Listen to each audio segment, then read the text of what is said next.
Imagine it, it's the 1980s and you're in an arcade playing some Pac-Man. You think to yourself, man, I wish I had games at home that didn't have halitosis, and then a flash. Holy sh**! Is that an Italian? Yes, ladies and gents, it's September 13th, 2020, which means it's been 35 years since Super Mario Bros. First hit store shelves. Of course, Mario existed before then in the quite unsuper game, Mario Bros., and technically even before then when he went by Jumpman, but I think it's fair to say that this is where the ball really got rolling. Obviously, it was an enormous success. I mean, it basically saved the video game industry, made platformers what they are, and led to Mario still getting games to this day, but I very rarely hear people talking about the game itself. It's always about its legacy or its impact. And that's why, on this anniversary, I just felt like talking about Super Mario Bros.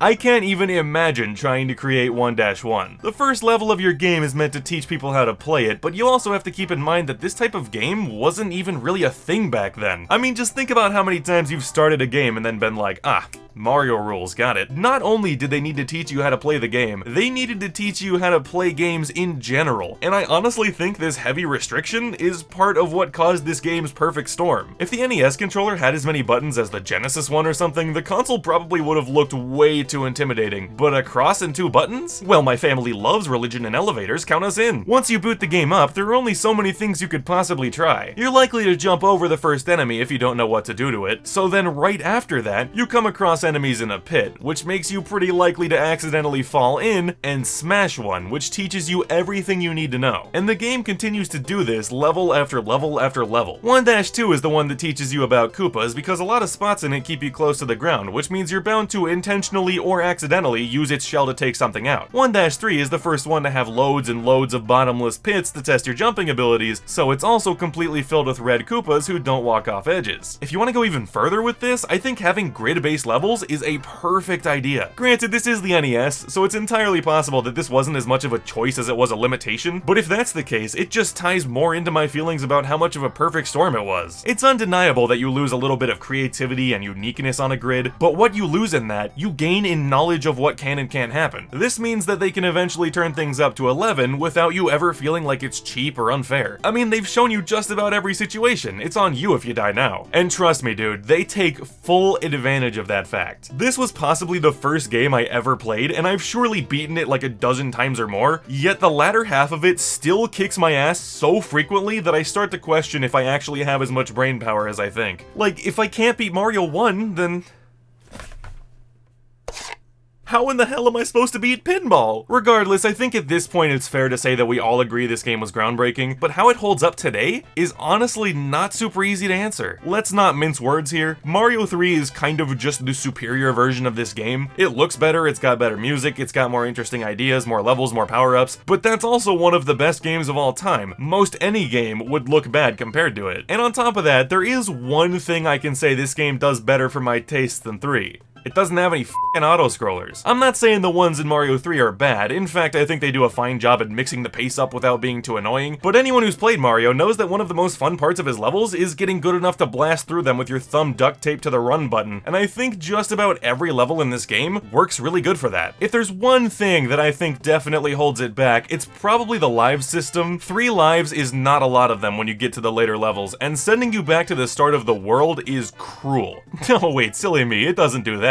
It gives me an ulcer instead. I'm extremely glad that holding A while pressing start brings you back to the world you were at, because I may not be able to beat this game without that, but it kinda sucks either way. Plus, to make the later levels more challenging, you end up back at the start of them after every single death. So by the time you're done, the start of levels 6, 7, and 8-1 are all going to be permanently etched into your brain. And yet the scar won't be nearly as pronounced as that left by 8-3, easily the hardest level here. 3 piranha plants, 3 bullet bill blasters, and 8 hammer bros. I can feel my liver disintegrating from pure stress. The soundtrack is something that needs absolutely no introduction whatsoever. It was one of Koji Kondo's earliest works, and I mean, goddamn, he's just one of the best that will ever live. If you're watching this video, you know every single song in this game, because they're all legendary, and they fit the situations and scenery so well I can barely imagine the levels without them.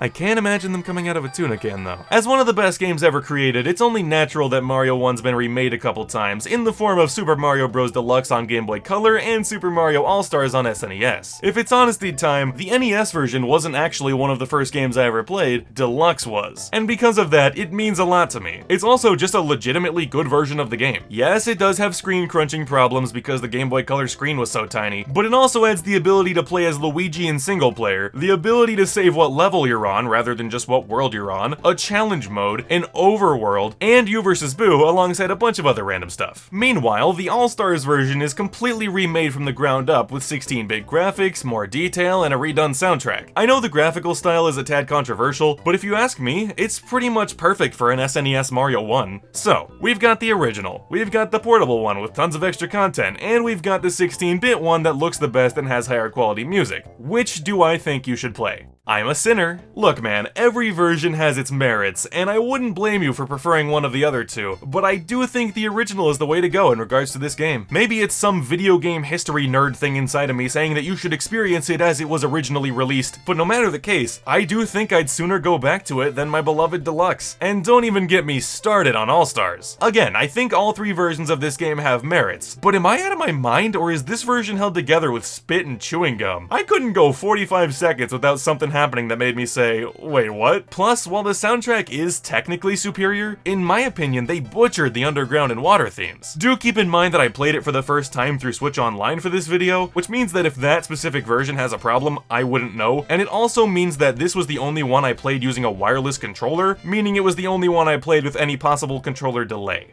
No matter which version you prefer, it's safe to say that we all love Super Mario Bros. There will never be another game quite like it, because there was really only one chance for it to exist in the first place. And as a massive Mario fan, I wouldn't have any of those excellent games that continue to this day without it. Essentially what I'm saying here is that on 5-2 this Hammer Bro clips through the block next to him and it somehow happens on every single version of this game, so yeah, 0 out of 10, trash game to be honest. Happy birthday, Mario.